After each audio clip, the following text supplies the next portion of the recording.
Баршаңызға қайырлы күн. Бүгін сіздермен эклер дайындайтын боламыз.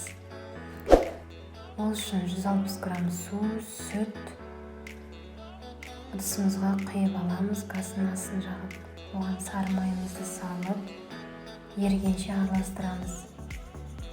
Сәл қайнайын деп қалғанда ұнымызды салып, тез-тез араластырып шығамыз. Отты жайлатып, қамырымызды пісіріп аламыз. Асты осылай қатпарланып жабысуы керек. Бұл құрамындағы судың азайғанның белгісі. Тестімізді таза ыдысқа аударып аламыз.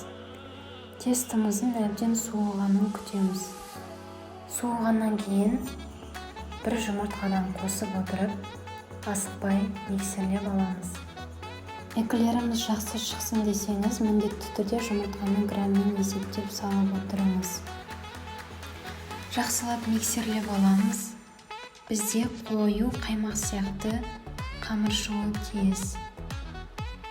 Және оны арнайы пакетке салып, противенге салуға ыңғайлы болу үшін осындай формалар беріп құйып шығамыз.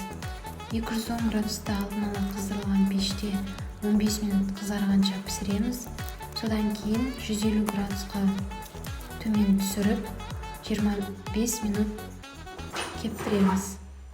Пешіміздің бетін ашпаймыз, әбден пісіп, өзі дайын болғанша.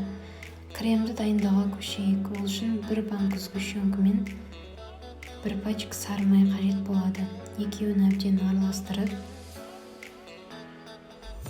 крем жасаймыз. Кремімізді де осындай қапшыққа салып алып,